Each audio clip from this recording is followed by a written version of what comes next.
Welcome everyone to our 2020 Back to Baker webinar. I appreciate everyone joining us this evening. I know it's not easy to take time away at these moments, particularly as we prepare to return to school for our families. But we did think it was important for us to connect this evening as we prepare to welcome our community back to campus on Monday. It's been a tremendous week here on Baker Street. The building has felt a vibrancy that it has not felt since March 12th. We've been fortunate enough to have a great week of professional development with our faculty as we rolled out our protocols, many of which we're going to share with you today, and had some great conversations within departments and really across the entire faculty and staff. But I want to welcome everyone this evening.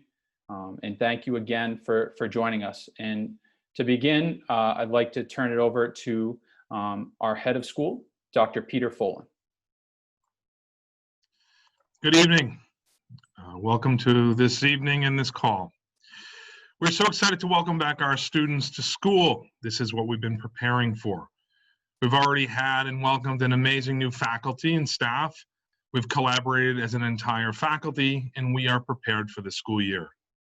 I'm incredibly grateful to everyone who has made a personal sacrifice to help us to prepare to reopen. It's been a Herculean effort on every level. This work will continue, and it's going to require a true collective effort for sure. I'm going to continue to ask for your support. We're always stronger together, and this past spring demonstrated this truth for us all. I need to first start by saying that we have a great team, an administrative group who's been working hard all summer long. We're also extremely proud of the work that has been achieved by our faculty. They too have been preparing and have been continually demonstrating their dedication. Some great news for us: our Center for Integrated and Applied Learning is now nearly complete. This place is truly wonderful. We're working on a punch list now and some finishing touches even as we speak. It's exciting to see the space complete, and it will be even more exciting to see the boys enter into it. So as a campus, we're ready to welcome everyone back. Please know that we have been thinking about reopening and operationalizing this outcome for some time. We've not stopped in our work to achieve our goal. We realize that many independent schools and public schools are beginning their years in a full remote learning environment, and some entire school systems are delaying their starts as well way into this fall. So we continue to believe in in-person learning and that it's critical for how our students engage and learn. And we also think it's been our goal from the beginning. And it wasn't easily achieved though. We remain realistic and optimistic in our approach. We believe in the relational aspects of teaching, which will be achieved through the connections that come in person. This is why we've worked so hard to reach this goal of reopening. While we understand this need and our desire, we also recognize that this year will undoubtedly be filled with uncertainty and change, in the real possibility of more days at home and more than normal or we've currently planned for. From a safety perspective, our detensified hybrid model and the measures that we've taken will ideally provide us with what we need to make this another successful year. While it's taken some creativity, our campus now allows us nearly 6 feet of social distancing in our spaces. We also have tents on campus to assist that are outdoors. We have stringent guidelines around masks, and we will also offer our boys the best possible protection under these circumstances. So we've increased the airflow. We've added additional filters for our ventilation systems. We've added individual air purification systems. We've also engaged with the best cleaning company and acquired the best products in our nation. The CEO of Caring Brands was here tonight. So he was in Boston from California to meet and consult with the president of the World Virus Organization. So he's here right now in our building overseeing the final deep clean of our school. He's also training our staff. His product in the delivery system is a disruptive technology. He's been hired to provide the cleaning products and the systems for Delta and American Airlines. The product that we're using is hospital grade, EPA approved, and Food and Drug approved. It kills COVID and it's non-toxic. It's amazing. I'm thrilled by this partnership, and we have a world-class partner and an expert that we're working with in this moment. We've also instituted strict guidelines on the movement that's going to happen throughout the building, and you're going to learn about that tonight, as well as drop-off and pickup times. These are important and critical decisions that will be required and strictly adhered to. While we've explored the efficacy of testing as a day school, we could not find a model that will create an accuracy for our population. So this is not a path that we're pursuing at this time. Over the weeks ahead, we'll continue to balance the risk mitigation and the benefits of our in-person instruction. This will continue to be a balance that we consider and contemplate as the year unfolds and the spread rates are updated. One of the important aspects of having our entire school back has been working through the details of arrival and dismissal. We'll need families to monitor their students, follow protocols, and guide good decision-making when their sons are not in school. We will depend on our parents to be the true partners in this work. The daily health screening is critical and required. We also need your support in ensuring that every boy brings and wears his mask each day. For the school year to work, we must quickly train our students to function in this new setting. It'll be critical for our ability to teach in person. Please understand that we have and we will continue, as we have done from the beginning, to review, reflect, survey, and evaluate our model and our protocols as we bring our students back home here. Our staggered start to the year is intentional and it's deliberate. We believe it's in the best interest of everybody. We need to teach our students how to function and operate in this new school setting. We also need to review our process and improve our protocols as we evaluate them through this staggered opening. I review opening like the dimmer switch in maybe your dining room. We're going to slowly and deliberately increase it and evaluate each step along the way. And this has always been our plan. It's the right approach. Believe me, no one wants the students back here like we do. We've worked very hard for this reality to occur. The success of our opening will rely heavily upon cooperation of everyone involved, especially our students. It'd be important that all parents convey this to their sons. We need all of our students to commit and follow these protocols. There can be no variations. I understand that this will require a dedicated effort, increased planning, and a greater attention to details in these opening weeks. If we cannot achieve this cooperation that we need, we may be forced very quickly into a different learning model and schedule. I think it's important that we're clear on a few things. Students who do not fill out their daily wellness check prior to arrival will be sent home without exception. Students who will not wear masks are not going to be let into school. Students who are removing their masks or not following our protocols will be removed from the school building immediately. There will be no debate. There will be no conversations regarding these points. These are non-negotiables. So here's the hard reality that we also must face together. Even if we follow the guidelines and do everything right, this virus may spread quickly in Greater Boston, which may force us to be remote again. It's our goal to take the required steps to avoid this outcome. It's our collective charge to work together to remain in person. So keep in mind, it's with our planned staggered opening, it's a measured approach. It's how we're going to sort this out together. These opening weeks will allow us to analyze our experiences and inform decisions that will come next. And we have the team to do it. We understand how schools function at every level, all logistical aspects, schedules, the varying components that a parent or student doesn't consider. We have great perspective on these things. There's many, many moving parts. So trust us that we've worked hard to get here to the place that we're at. We've managed many variables and we're ready to open. So please don't underestimate the amount of time, the attention, the planning, and the care that's brought us to this moment. I'm so proud of our team. We're prepared as any school can possibly be. And I'm 100% sure that there'll be new problems that arise as we proceed, and we will address them as we always do as they come. At this moment, we will not begin athletics or after-school extracurriculars until September 18th.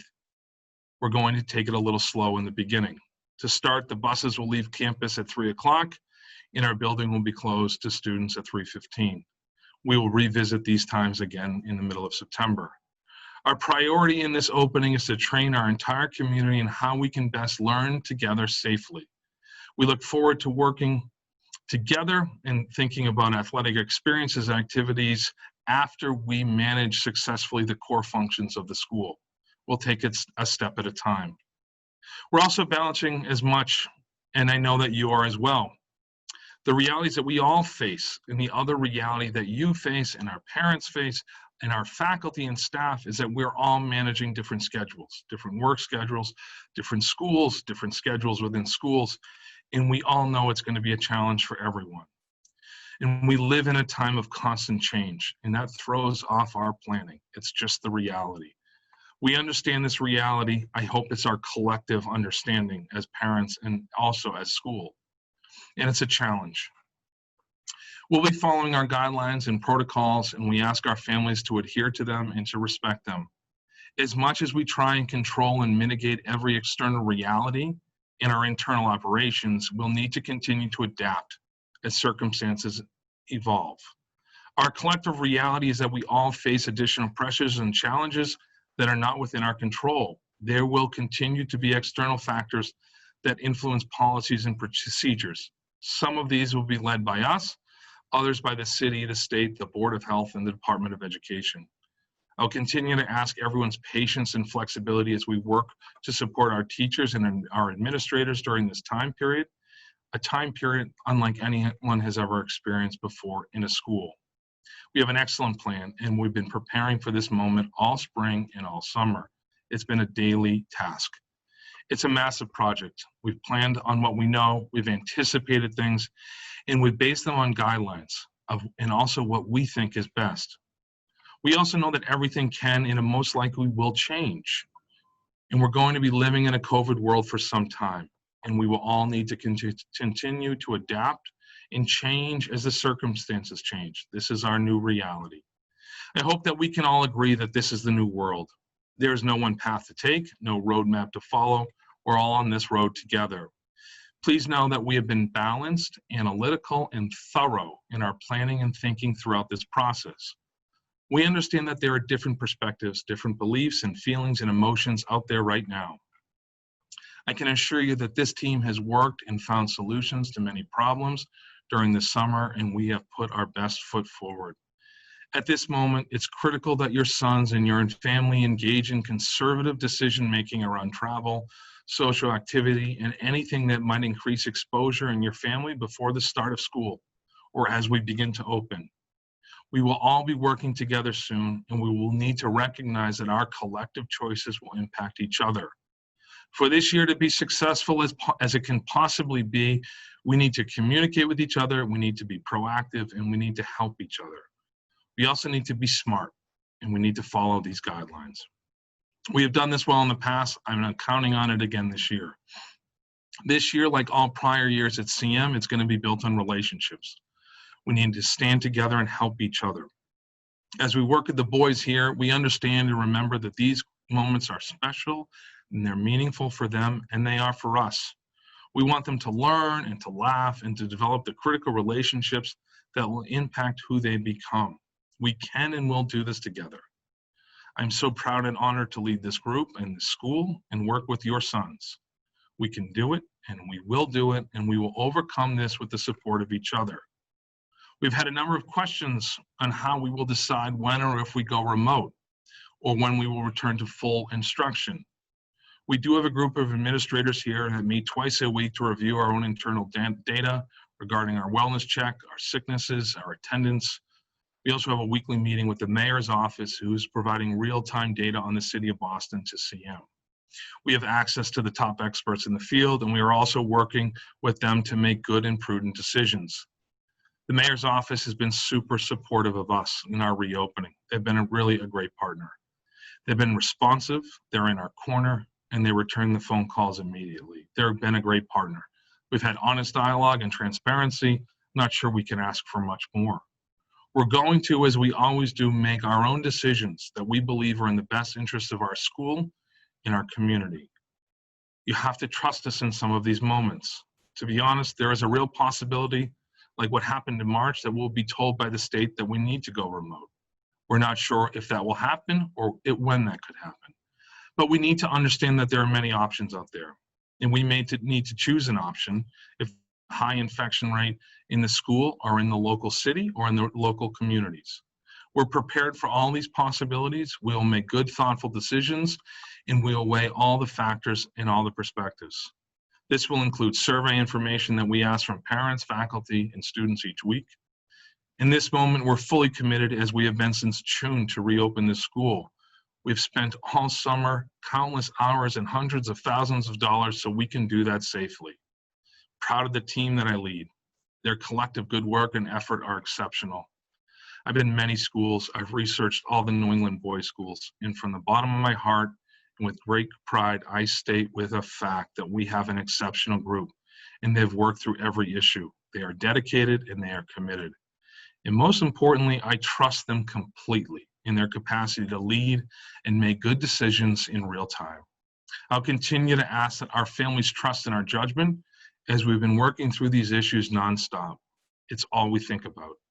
Thanks for your trust in CM. We're so excited to see you soon enough. And it's my pleasure to turn this over to our principal, Mr. O'Brien. Thank you very much. Thank you, Dr. Folan. Thank you to the other members of the leadership team who've joined this evening, and to all of our parents. As Dr. Folan stated, we are all tremendously proud to share with you the work that we have undertaken the last few months, and more importantly, to prepare you and your sons to return to campus on Monday. So what we're trying to accomplish today is to roll out some of the most important protocols that your son and that you will need to participate in order for this to be as safe and healthy a community as possible.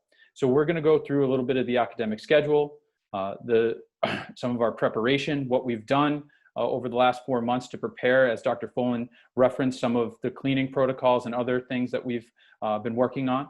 We're also going to walk through the orientation program. We're going to, Mr. Carl Danzo will be running through some of the daily protocol, including our entrance protocol and exit protocol, mask policy, what lunch will look like here, and then some of our visitor policy. We're also going to outline CM Academy Day.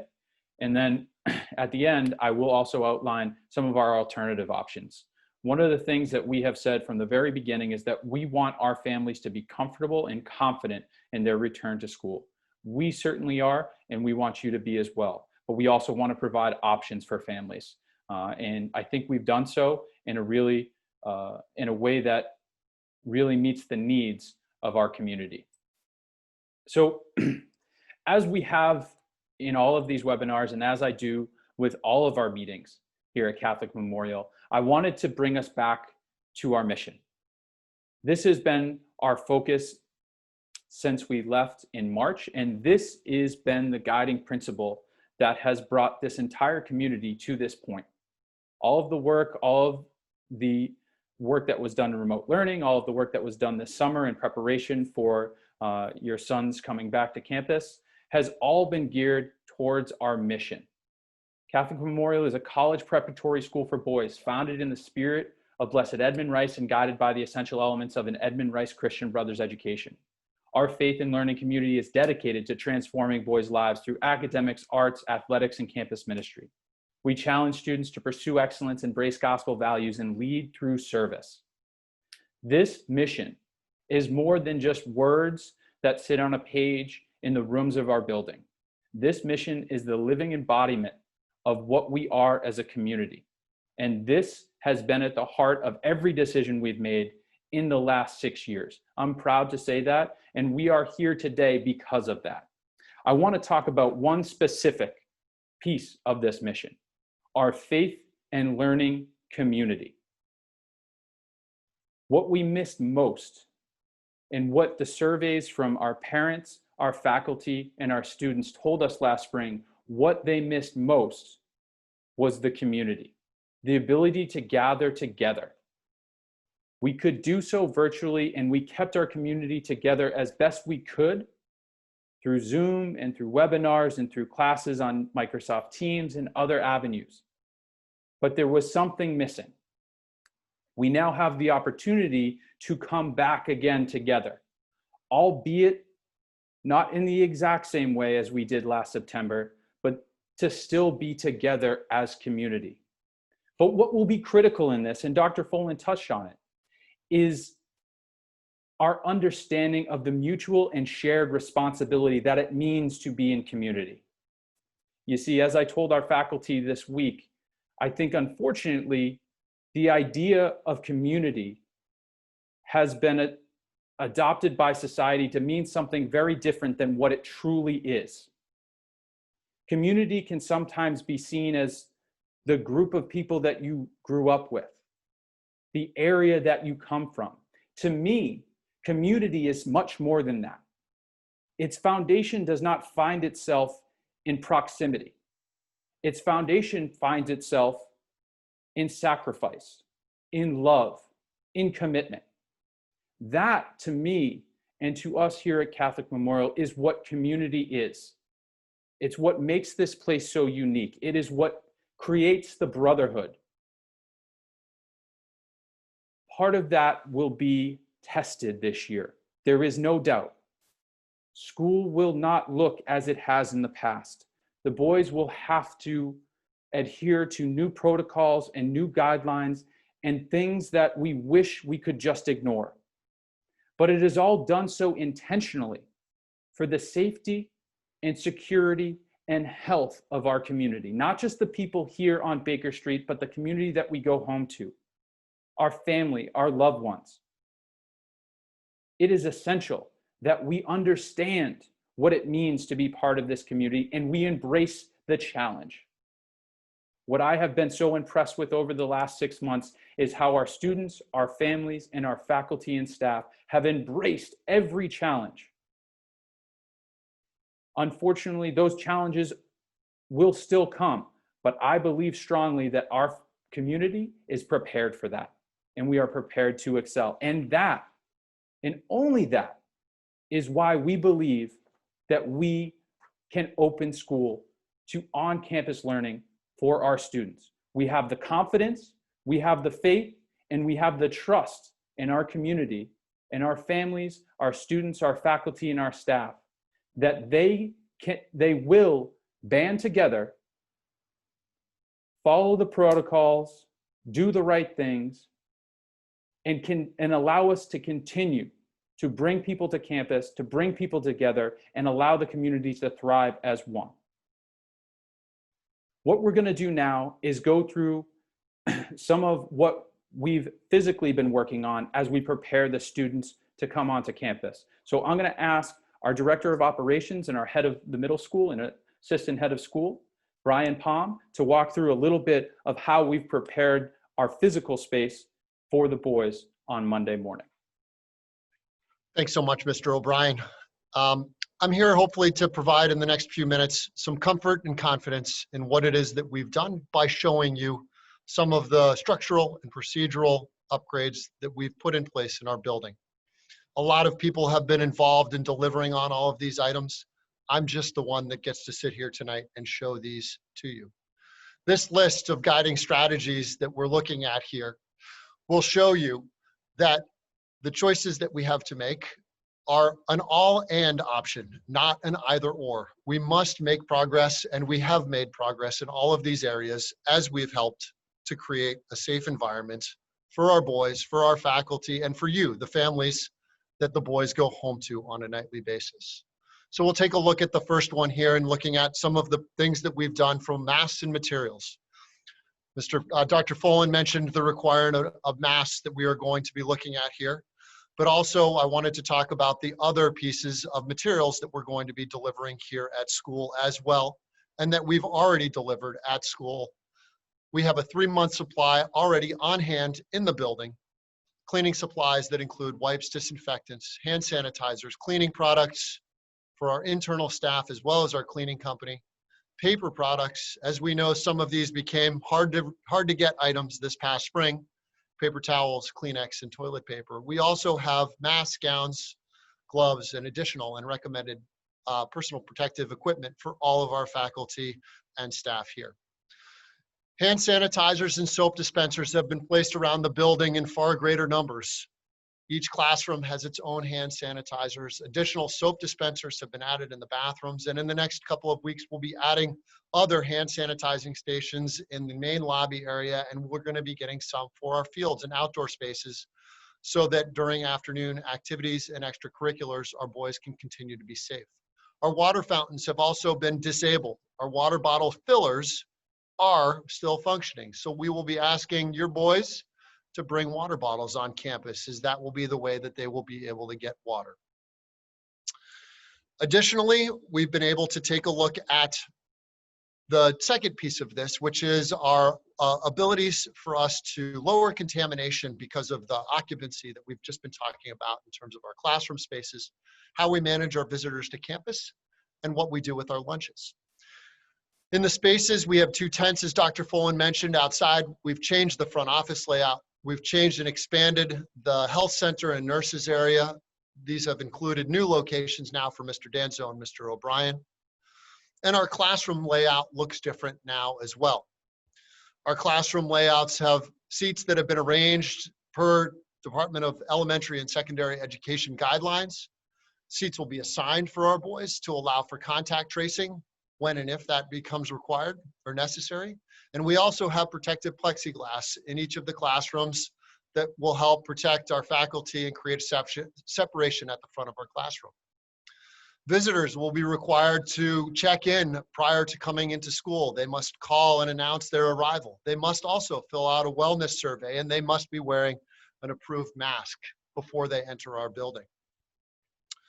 Lunch this year is going to look very different. We're not, unfortunately, going to be able to use the Kennedy Commons to gather this year. Instead, we have a classroom delivery model that we're ready to roll out.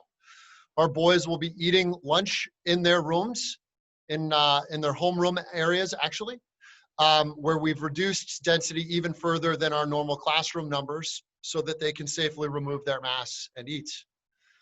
Each classroom will have the food delivered up to them at the start of the lunch period, and the boys will be able to remove their masks and eat in the comfort of that classroom. Students will have an option of either bringing their own lunch as they've always had, or they can continue to order lunch through our Next Time partnership with Next Time.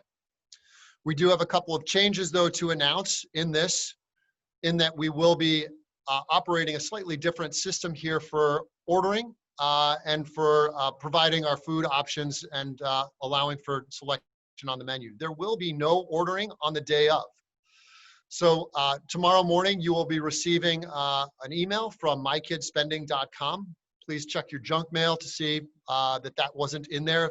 If you can, by about noon tomorrow, it should be arriving. And then we would appreciate it if all students and families would wind up setting up the account. You do not necessarily have to load up the account, but this will help so that you can do online ordering if that's required at any time in the near future. In addition to that, step 2 will be the pre-ordering. So Friday by 5 p.m. of the week prior, we are asking our families to go on. We'll send out reminders of these things and order for the week ahead. That allows our kitchen staff to be able to place their orders and plan for the lunch menu that we have there. And then we'll take a quick look at what that pre-ordering looks like here. This My Kids Spending website will be where you go. You'll be able to add funds, view your spending history, and check your balance on that. And then this will be how you pre-order your meals as well. It's a pretty easy website to follow, and we're excited that we have been able to transition as quickly as we have with our partners at Next Time. A couple other meal and food notes. We will not be offering breakfast service, unfortunately, this year.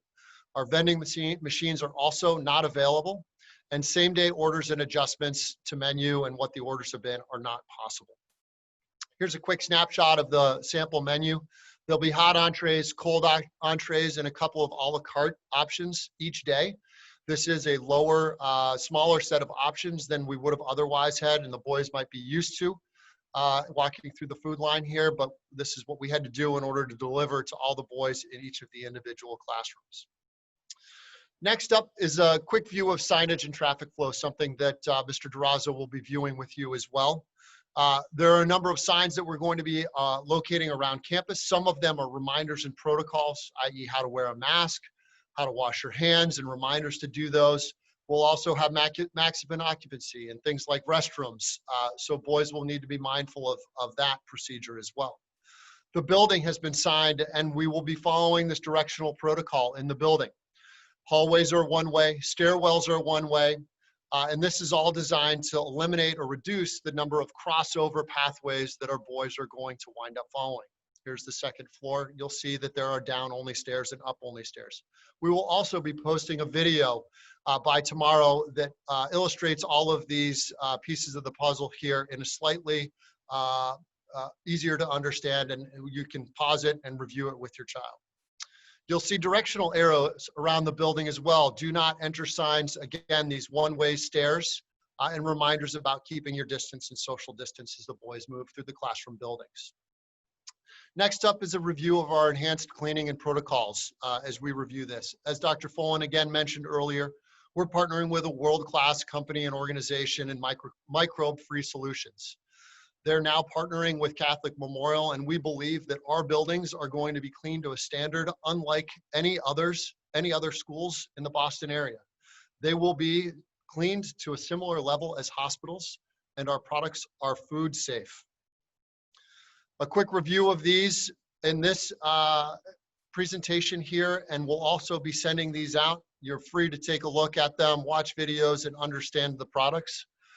We feel incredibly confident about the products that we have and how much easier this is going to wind up being in order to turn over classrooms and have multiple students in each classroom during a single day. We've got a quick snapshot here of our hand sanitizing formula that we're using with this partner. You'll note on here that in addition to this being effective on SARS and COVID virus, this also provides protection for up to 6 hours and 10 hand washings.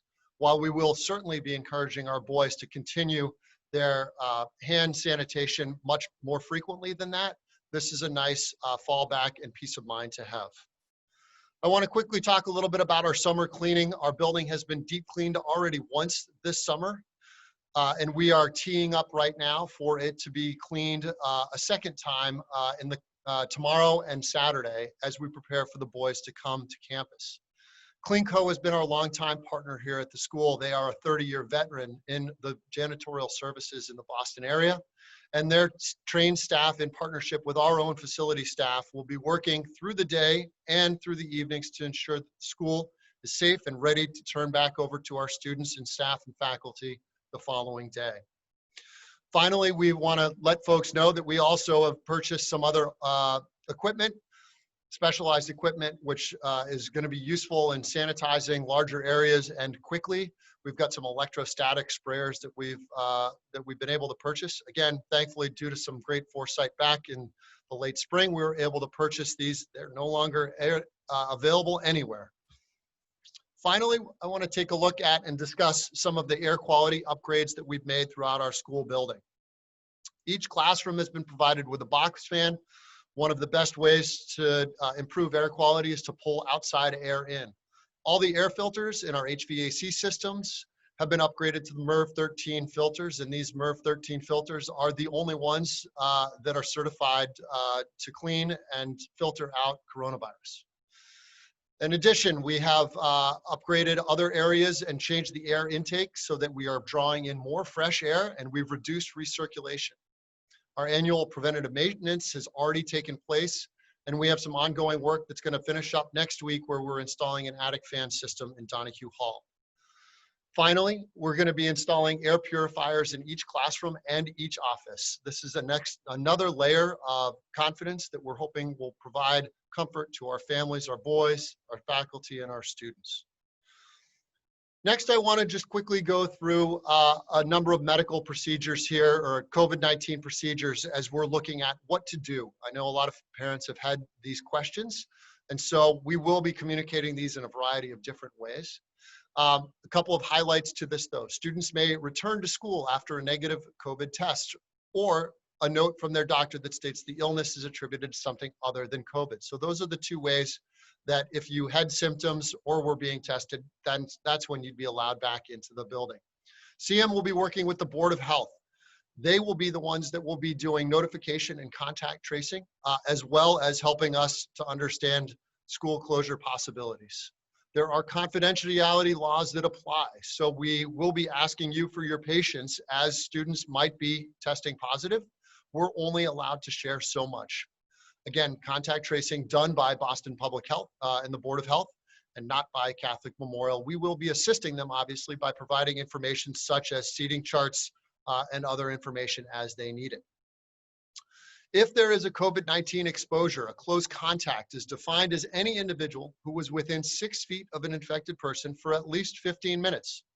We then will go back 2 days or 48 hours from the illness onset. So we would be looking back in time who that student might have been in contact with. We won't be doing it, but the Board of Health would be, and they would be determining which students were a close contact.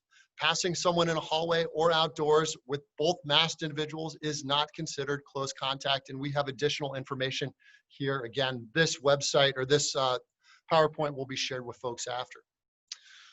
To quarantine or not to quarantine, you would quarantine if a household member has tested positive, if the Board of Health has notified you of an exposure, if you have symptoms and are awaiting a test result, or if you've traveled to high-risk states. You should not quarantine if you've been the contact of a contact, i.e. 2 degrees of separation. We've had a number of questions about that as well. You will get clearance to return to school by the Board of Health, and documentation is essential. In general, there's 10 days. It will be about 10 days since the symptoms first appeared, and you must exhibit 72 hours with no fever and no use of fever-reducing medications. We also must ensure that all other symptoms of COVID-19 are improving. The exception to this would be the loss of taste and smell. And finally, the last slide here is the goal. Oh, yes, sorry, Mr. O'Brien. I'm about to turn this over to you. I got rolling. All right, so we're going to turn this over to Mr. O'Brien, who's going to talk a little bit more about the student-facing part of our program here. And again, I want to thank everybody for joining tonight. Mr. O'Brien. Thank you, Mr. Palm. Incredible work that Mr. Palm has done along with Dr. Folan and other members of our facility staff to prepare our building and to prepare us as a community for bringing our faculty, staff, and students back. And I know he went through that quickly. More of this information, again, a recording of this video will be available to you via email and on our website. We'll have a Back to Baker link on our website so that everyone can be apprised. We will also include more extensive protocols that have been provided to us by the CDC and DESE that outline our contact tracing policies, along with other protocols that we will be following to maintain the health and safety of our community. But now that we've talked about what we've done to prepare our building and prepare our facilities, I want to turn now to some of the protocols and policies and how we will be inviting students back to campus. So as we thought about bringing students back, it really caused us to look at our orientation program. And so in any typical year, the goals of our orientation program are fourfold. One, we want to welcome back, it's a welcome back to the CM community. It's an ease of the anxiety of transition. It's a review of policy and procedures, and it's a walk through key academic and student life protocols.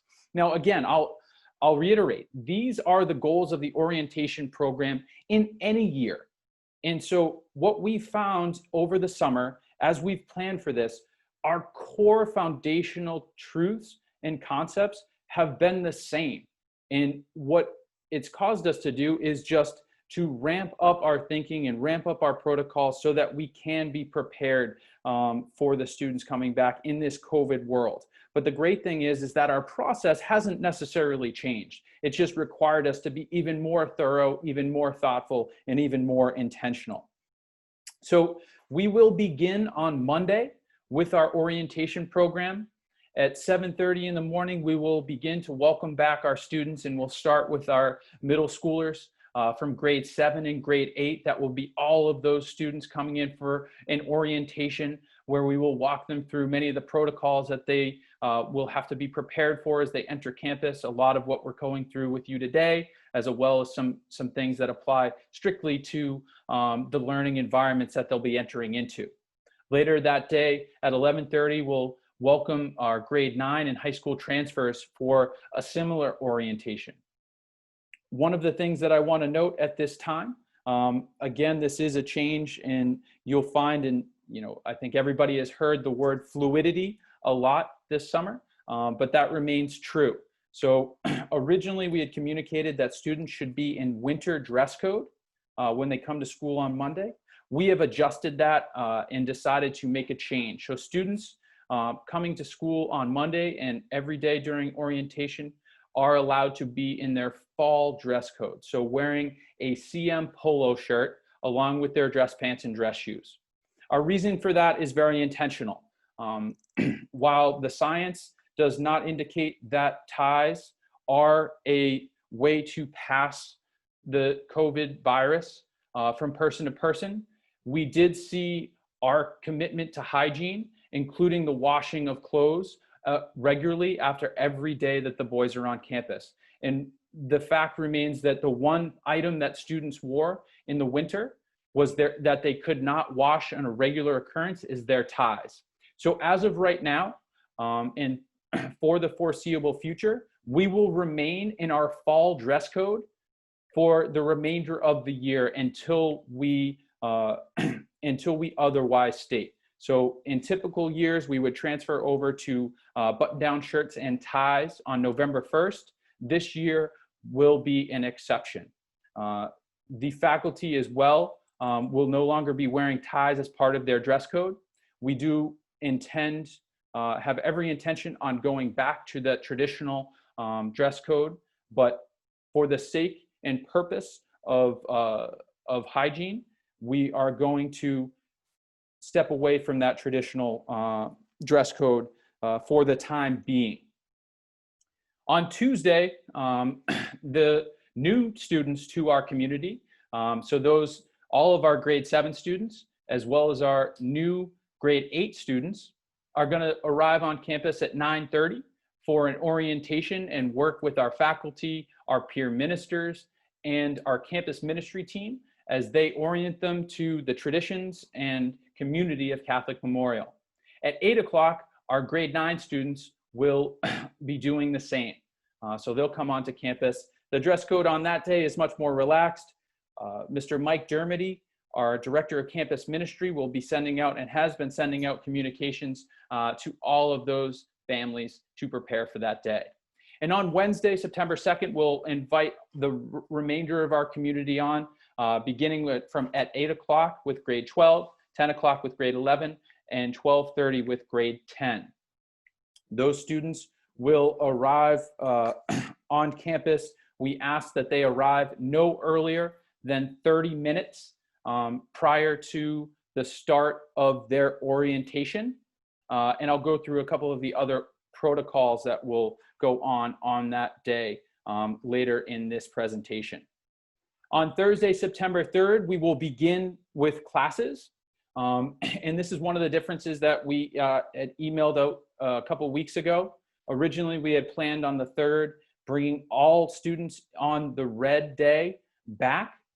But in reviewing our protocols and reviewing our policies, we felt that a lower density and fewer students on campus, as we walk students through the protocols that they're going to have to be working with when they're on campus, we felt that this smaller group would make for a more successful start.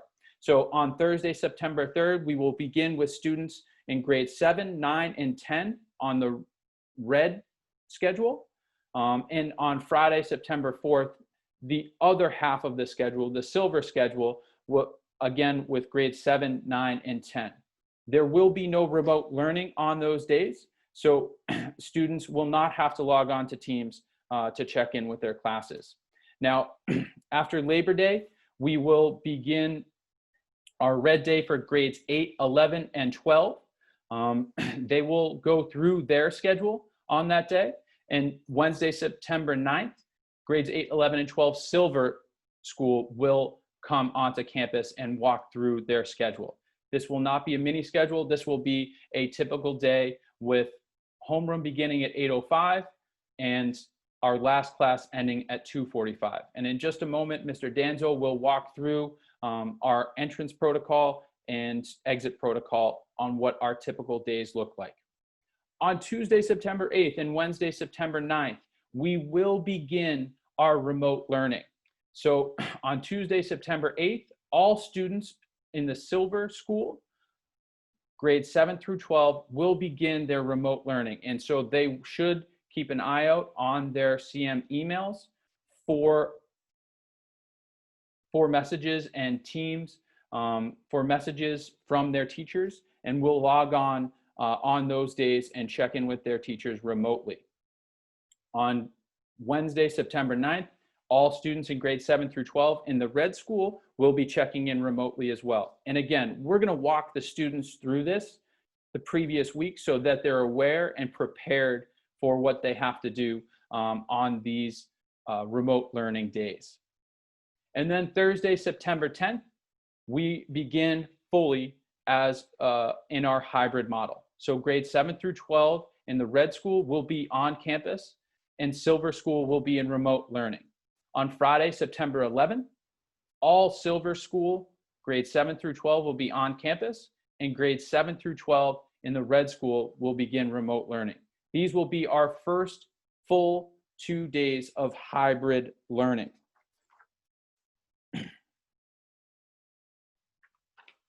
The next week will be what will become our standard week in our hybrid model.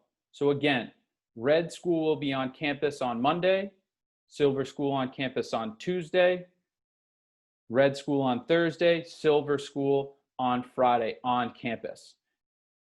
Silver School will be remote learning on Monday and Thursday, and Red School will be remote learning on Tuesday and Friday.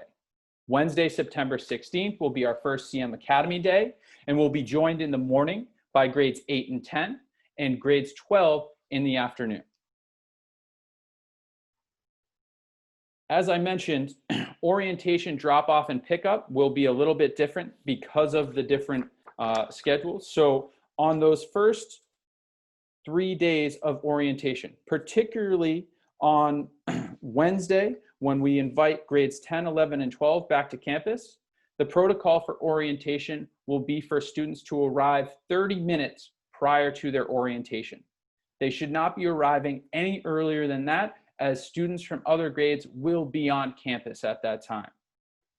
To enter into the building, we ask students whose last name begin with A through K to enter in at the main lobby, and they'll go through a check-in protocol that Mr. Danzo will describe that will be similar to the normal school day. And L through Z, please come through the stadium lot at the rear closest to Star Market. Departure time will be as soon as the orientation is over. We will ask students to depart. Again, that is at 9:30 for our seniors, at 12 o'clock for our juniors, and at 2:30 for our sophomores. Again, if we review the goals for every orientation program, it's to welcome our students back, it's to ease the anxiety transition, it's to review policies and procedures, and to walk through key academic and student life protocols. These remain our goals, and I believe that this plan that we have to ease and slow down the transition to our full hybrid model is going to allow us to accomplish all of these goals for our students. So one of the questions that has been asked many times in our community is, how do I know what school my son is in? Is he in the Red School or the Silver School? What day does my son come to school? Well, one of the easiest ways for you to do it is to log on to On Campus. This is really going to be a critical space for our families to get information. So if you are a parent and you log on to On Campus, what you want to do is you want to open up your profile. When you're in your profile, in the bottom left-hand corner, as it's showing on my screen, you'll find general information. If you scroll down in general information, you'll see your son's first name, last name, his student ID, which will be important as you sign up for his lunch orders, his homeroom, and then the CM school program in which he belongs. Silver for silver, red for red. So that's the way you can see it as a parent. As a student, you do the same thing. You log on to On Campus. In the top right-hand corner, you would go to your profile. Once in your profile, you go to your contact card. And once again, under general information at the bottom left of my screen, you will have the CM school program in which you are involved. In addition to that, by Monday of next week, we will also publish the schedule on campus. And so students will be able to go to the My Day schedule, which they can access at the top left corner of the On Campus. And they will be able to look at the calendar and look ahead at all of the classes they will be in. The one caveat to that will be CM Academy Day. And we will have a place on our main website that will explain who is coming to campus when and what the time schedule will look like in advance of all of our CM Academy days. So now that we know what orientation looks like, I want to turn it over to Mr. Danzo to talk about our school year. So beginning, so once we've gotten through orientation and we begin to engage our students in classes, this is the protocol that they're going to be following day in and day out. Mr. Danzo? Great. Thanks so much, Mr. O'Brien. So as you can see, we have some daily protocols. There's a lot of changes, obviously, as we welcome people back onto campus. One of the most important pieces is you should have gotten an email from our RAVE system. Each day, you'll get an alert, or your son will get an alert, and it asks them to fill out a wellness survey. We really ask that our parents are present with our boys during this time to ensure that they don't have a fever, they're actually taking their temperature, and that they're symptom-free. You'll be prompted to select, no, I am symptom-free, I don't have any of these symptoms, or yes, I do have some of these. If you select, yes, I have one of these symptoms, you'll get a notification with this red icon that says stop, meaning simply you should not be coming to school. If you have these symptoms, you should not be coming to school. Otherwise, you'll have a green light, and the green light will tell you, go ahead, you are good to go. As students are entering the building, we'll have administrators there checking to make sure that students can see, or that administrators can see, that they are cleared to be in school, that they are symptom-free. Again, just to reiterate, it's so important, I think, for our parents to be present during that time to make sure that students are taking that, that health and safety protocol seriously. Students will be allowed on campus at 7:30.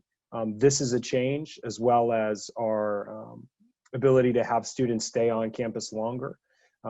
We're asking that students arrive no earlier than 7:30. We have set up some staging for seats in our gym, socially distanced 6 feet apart, so that way students can enter school a little early to read, do any work. The internet will be available in the gym as they get ready for the day. Then at 7:50, we will allow students to head to their homerooms, and they will be there starting at, homeroom goes from 7:50 to 8:05, and then our day will start. We're asking that if students are, I'll show you in a minute, the different directions in which you can enter the building. We're asking that if you are coming late to school at 8:05, that you always come through the main entrance. And that'll make a little bit more sense in a moment. We're also asking that it's always critical, it's always important for our students to arrive on time, but I think especially this year, it is important for our protocols to make sure that we know where students are at all times. So please encourage your sons to make sure that they're getting to class on time, getting to school on time, I should say, rather. You can see, if you can orient yourself, there's the map of the school. We'll show you the ways in which students should enter the building. So if you orient yourself here, you can see Gardner Street is going to be the entrance where 7th graders will come into the building. And then over on the other side, Dunwell rather, that's where 8th graders will be entering the building. For our high school students, 9th and 10th graders are going to be using the main entrance through that front, whereas our 11th and 12th graders are going to be using the back entrance. This is over by that back student lot. Again, if you're arriving late to school, you should be coming in through the main entrance. You can see circled here, these are the spaces that are available for our students to park. There is a space in that student lot, which has always been that student lot behind the school, and then parking alongside the football field. One thing to note here is that some of our younger students used to use the Donahue lot to park. That is no longer available for them. That is going to be a part of the mask protocol, the mask break for our 7th and 8th graders. They'll be using that space. For our mask policy, as Dr. Folan was talking about earlier, wearing a mask is critical. We're asking that students are constantly in masks while they're on campus, unless it is a supervised mask break. Those mask breaks will happen outside of the building. We have protocols that we'll be going through with the students when they get back onto campus to show them how that works, but we will be taking mask breaks periodically throughout the day. Each grade has designated spots in which they will go, maintain the social distance of 6 feet, and remove their masks for a short while. We've been answering a lot of questions about what mask are they allowed to wear? Can I bring my own mask? Can I do something else? The answer is no. We have the CM mask that is a part of the uniform. We're requiring the students to wear the CM branded mask. The masks were chosen because the cloth masks are the most effective in terms of decreasing infection transmission. We want to ensure that our students have a face mask that is in compliance with public health guidelines. This process, by having the students all wear the same mask, it really streamlines the process that allows us to focus our time and energy on providing the best educational experiences for the boys, rather than sifting through approving, disapproving various face masks, the gaiters, etc.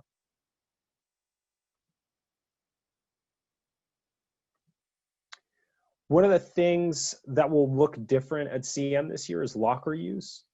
You know, our locker policy this year is going to be that we won't be using them. To reduce crowded areas, to maintain social distance, students will not have their lockers.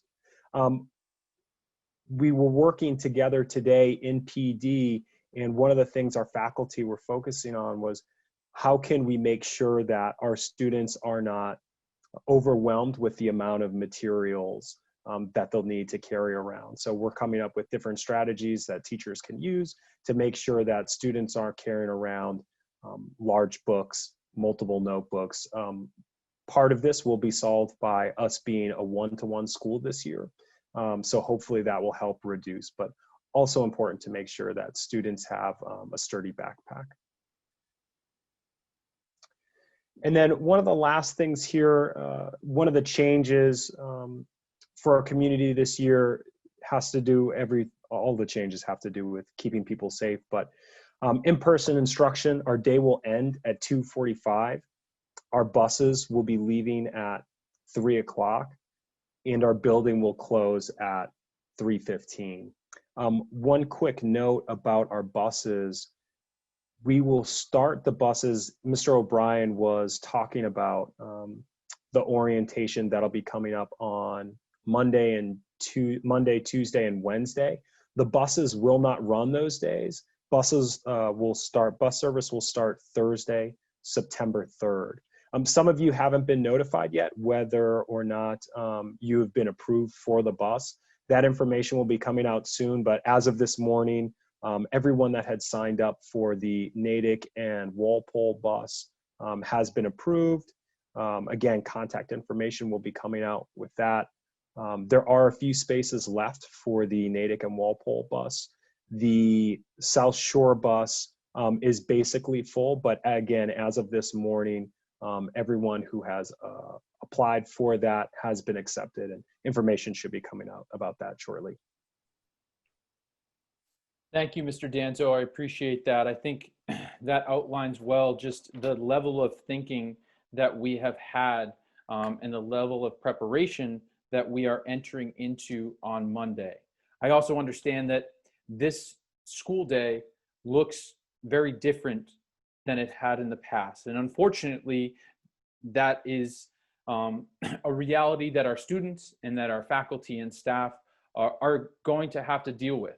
The good thing is that we will be dealing with this together, and we will be walking this journey together. And again, I'll reorient us back to that mission statement and that commitment to our community and that shared responsibility of the development of our young people.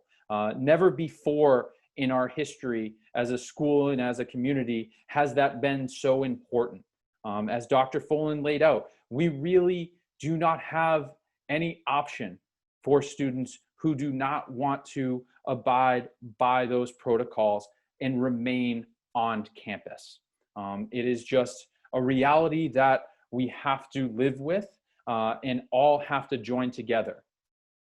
All of this is with a focus on our ability to provide classroom instruction. It would be very easy to just go directly to fully remote instruction and have everybody at their homes, including faculty and staff, and keep people away. We have made the sacrifices and the commitment to bring students onto campus because we feel that that is a priority. And that is why we are starting with such a conservative approach. I understand that there may be other schools that are starting differently. We have prioritized that classroom instruction, and we've done so, and we've made commitments to continue to evaluate and look at our program, just as we did in the spring when we evaluated early on and realized our schedule that we started on March 16th with was not sustainable, and we transitioned to what became our remote learning schedule. We have that same commitment now, and we'll continue that commitment throughout the year. And so our hope and our plan is beginning on September 18th to begin to offer an extracurricular program that engages our students. But we did not want to rush to anything until we could confirm and feel secure that the in-classroom instruction is being delivered in as safe and in as healthy a way as possible. So we have every intention to provide the clubs and activities and to develop the passions of our students that come from outside of the classroom. And we will continue to do so remotely until the 18th. But until that 18th comes, we want just the time to evaluate the programs, to evaluate what the offerings could and should be, and then to create a plan, much the way that we've created the academic plan over the next month. So I did want to just talk a little bit more about CM Academy Day, because again, these were really, this is where a lot of questions are coming from. So our priorities for CM Academy Day was to cultivate a strong school community through fostering the meaningful relationships between and among students, faculty, staff, and families. You know, so we recognized early on, and I've talked about this before in webinars, that, you know, the downside of our hybrid approach is that, you know, it separates the classes and it doesn't allow students at the beginning of the alphabet to intermingle with students in the second half of the alphabet. So CM Academy Days are going to provide an opportunity for that enrichment. It's also going to be able to provide opportunities that we haven't had necessarily before for faculty to engage with students in a variety of ways, not just in the strict content delivery of which they've mastered. So we also want to deepen and enrich the learning through transformative experiences. This allows us to provide opportunities to go into a deeper dive in things like our summer read, which we'll be doing on September 16th and September 23rd. CM Academy Days, our objectives are to build community across grade levels, to provide a platform for students to strengthen their relationships with their own spirituality and gospel values, to create opportunities for academic enrichment and support, and to enable development of the whole student through a variety of extracurricular offerings. So as I said, we will begin on September 16th. We will host our first all-school meeting. So on September 16th, grades 8 and grades 10 will be on campus. They will be on campus from 8 o'clock till 11:30, going through a variety of programming. They will attend in person our all-school meeting. Grades 7, 9, 11, and 12 will access that meeting through Zoom. So that meeting will be at 8:30. And on every CM Academy Day, we are going to gather as an entire school community, both in person and online, to come together to share experiences, to share reflections from faculty, from students, and to share the great news from our community. Later that day, grade 12 will come to campus. From 12 to 2:30, they will engage in our opening mass. We thought it appropriate that our seniors come to campus and celebrate mass to begin the CM Academy days. And then they too will break off into smaller groups to engage in some deeper conversations around our summer read. On September 23rd, we will again have an all-school meeting. This time, grades 7 and 9 will be on campus and in person for that meeting. Grades 8, 9, 11, and 12 will access that meeting through Zoom. There is one typo to this slide. Grade 11 will be on campus in the afternoon from 12 to 2:30. So I will correct that before we send this, make this slide show available to everyone. But just wanted to point that out, that on September 23rd, grade 11 will be on campus. So what this is going to do is provide an opportunity for every grade in the school to be on campus together as one, and to engaging with the rich and deep content that we are prepared to provide as we build upon the read of A Chance in the World. And we are extraordinarily excited to unpack the many opportunities for enrichment from that book. Finally, I want to ask our athletic director, Craig Najarian, to talk a little bit about kind of the state of the MIAA and the state of our athletic program. So I'll turn it over to Mr. Najarian. Thank you, Mr. O'Brien. First off the top, I want to thank all the families and our entire community for all of your support and patience. I know it's not easy to sit idle when you're waiting for information. Those that know me know that I'm a planned person who wants to give you the details you need.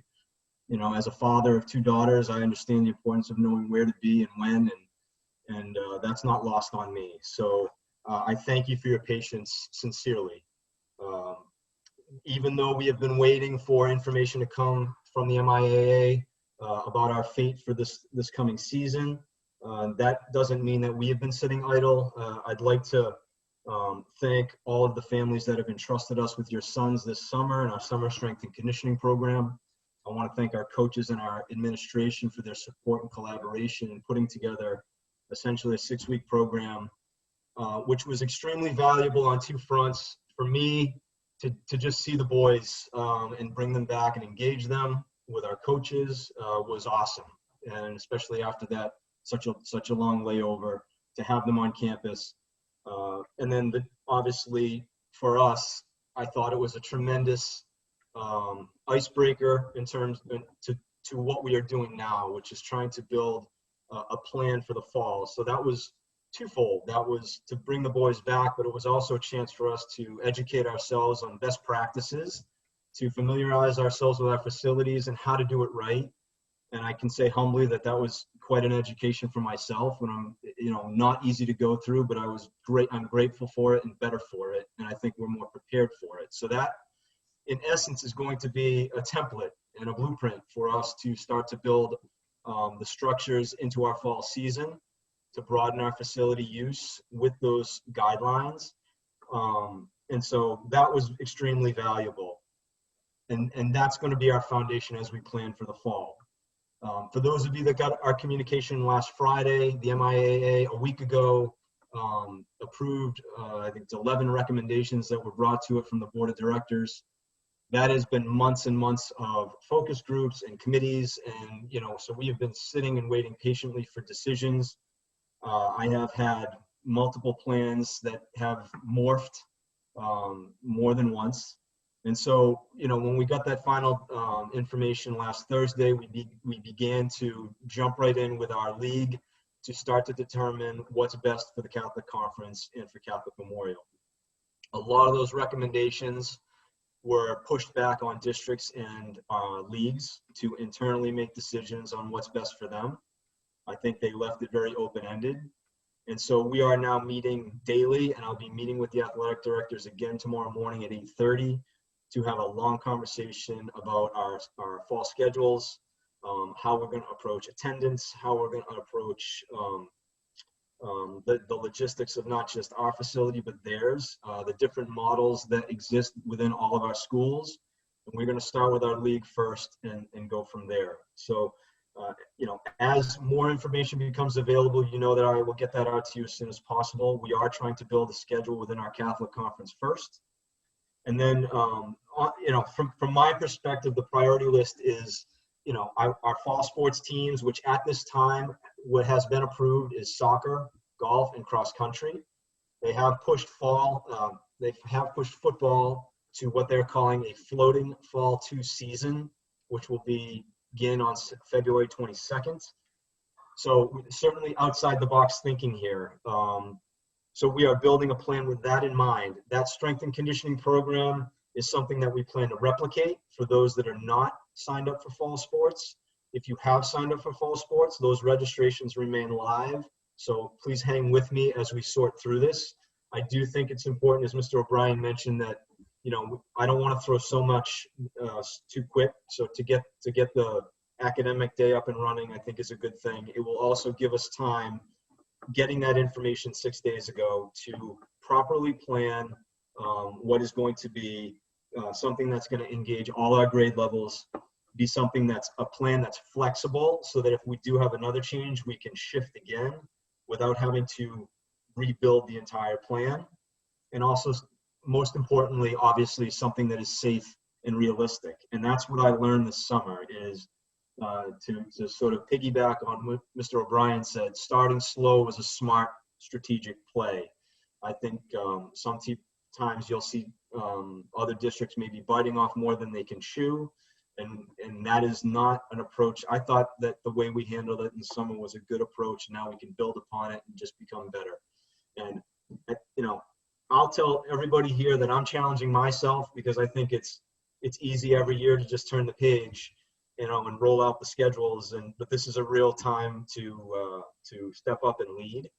And I'll be leaning on my entire coaching staff to help with those logistics, and I'll be leaning on the boys to help too, because ultimately the goal is the long view. I want them here as long as possible, and that was the goal this summer. If we went too fast, too quick, and it got shut down in a week, that would not be productive. We want the boys around as much as possible. So that's the goal, is the long view. So I appreciate your patience. I promise you that as soon as things become more clear and we get more detailed information, we will roll that plan out. I can tell you that we are extremely close to a final plan. I think tomorrow's meeting will be critical. And then there'll be more conversation, obviously, with our administration to make sure that all of our ducks are in order, so that when we send it out to you and we communicate it out to you, it's ready to go. So with that, I thank everybody for your time tonight. I hope everyone's safe and well, and I'll turn it back over to Mr. O'Brien. Thank you, Mr. Najarian. Dr. Folan and I met with Mr. Najarian earlier today to discuss the options in the program moving forward. What I can say is that he and his staff have been incredibly thoughtful and intentional with their approach, and I applaud their effort to prepare us as a community in the best ways possible to approach engaging our students in extracurricular and athletic activities after school. I am so proud of that group for really what I see as being a leader in a time where we need it, to step forward and remind all of us of what's most important. And that is engaging our young men in new and different ways outside of the classroom that allows them to develop as people of character. The wins and losses are wonderful, but they are not the goal. They are not the objective. We are here to develop young men, and athletics is a tremendous avenue to do that. And so I applaud he and his team in developing a plan that's going to allow us to continue that crucial development. So I look forward to sharing that with you when we have the kind of final pieces in place that we need from the MIAA and our fellow schools in the Catholic Conference. But as I said, I'm proud to say we are leading the charge in a safe and appropriate way. So the final piece of today's webinar, and I thank everyone for sticking around with us. I know that this has been a long webinar and a lot of information coming at you, but as I said, we think that this is critical. I wanted to talk about our remote option. So for those families who, for any variety of reasons, they feel as though that in-person instruction is just not the prudent option for them at this time, we have created a partnership that will allow us to provide a 100% remote option for CM. So we've partnered with K-12, which is a leader in the elementary and secondary online education program. They are a learning management system that provides content and content experts to students across the country and across the globe. We have partnered with them and worked with them along with our department chairs to review their curriculum and to choose a course and a course catalog that aligns with what we offer here at Catholic Memorial. So if you as a family are interested in pursuing this option, I can explain a little bit of it right now, and then you can reach out to any one of your guidance counselors or to me personally to talk through some of the options. Essentially, K-12 will, and their content experts will deliver the content for 5 classes from the students. The one exception, the 6th class, which will be delivered by Catholic Memorial faculty, would be theology. So we would continue to provide that course. We would also have options for students to engage with CM faculty in office hours for extra help. But the day-to-day content support would become, for those 5 classes, would be coming from the K-12 platform. I want to be transparent in that because I want families to have all of the information as they begin to think of the options in front of them. Certainly students would still be able to engage and we would continue to engage with them with their guidance counselors. They would be open to any of the online programming that would come on CM Academy days, as well as additional extracurricular program that would be offered virtually. We believe that this is a high quality content delivery system that that is a great option for our families whom remote is the prudent choice. And we understand that that is a choice that is individual for our families. And so any family that wants to engage in conversation around this is welcome to, and we will find ways to support. One thing I will say though, is that entering into this platform, the K-12 platform, and going 100% remote, once you have done so, you have committed for the first semester at a minimum. So if the worst were to happen and CM were to have to go to fully remote and your son had enrolled in the K-12 platform, he would not be able to transition back into the Catholic Memorial Learning platform until the end of that first semester. The reason for that is just because of the pacing might be slightly off. In the course of a semester, we believe that it's closely enough aligned to be able to bring students back onto campus, but in the middle of the first quarter or second quarter would just not be a prudent choice. Now, all of the grades that would be earned through K-12 would be Catholic Memorial grades. As I said, our department chairs and our administrators have reviewed the curriculums that the students are going to be entering into, and we have approved them for Catholic Memorial transcript worthy. And so all of those grades would appear on your son's transcript just as they would if he were sitting in the classrooms themselves. So I definitely wanted to make sure that families were comfortable in that as well. And again, that option is open to any family that wants to pursue it. They need only reach out to their guidance counselor. Families have begun to reach out to me already, and we are happy to engage in those conversations. So that concludes our presentation and concludes our review of the protocols and policies that are going to bring our students back to Baker. As has been said numerous times by everyone today, we are so extraordinarily excited to bring the students back. It was a wonderful week here with the faculty. We learned a lot. We were excited in ways that, quite frankly, I have not been excited for the school in quite some time as I am this week. Just a couple notes. You will receive an email tomorrow that will have a recording of this webinar so that you can go back and review it. As I said, I know that there's a lot of information that's been given. You will be able to review that. In addition to that, you will be receiving a video recording. That video recording was done by Mr. Danzo, by Dr. Corso, a number of our students involved in our theater program, as well as Mr. Greeny. That video is a 15-minute shortened version of the protocols that your son is going to need to know the most. So we ask that you sit down with your son this weekend and watch that video together.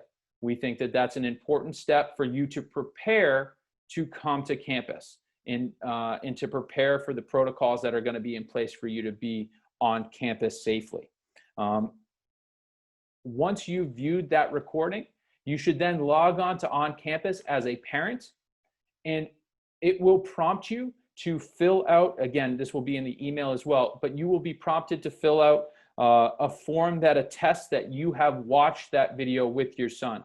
We are going to require that you do that before you bring your son back to campus. Again, the protocols that we've put in place are not meant to be, onerous for onerous sake. They are meant to protect the entire community. And so we think it's really important that you sit down with your son and review that prior to him coming to campus. And as Dr. Folan said, it is essential that our young men be prepared to follow those protocols. And without that following, the program that we've created and all of the importance that we've put on coming back to campus, it would all crumble. That being said, as I said, I have every faith and every trust and every confidence in our community and in our young men that they are prepared to come back, that they are as excited as we are to come back and as excited as we are to welcome them back. I appreciate your time tonight. As always, I appreciate your commitment to Catholic Memorial, our values, and our charism. Thank you all, and please remember to live Jesus in your hearts forever. We'll see everyone next week.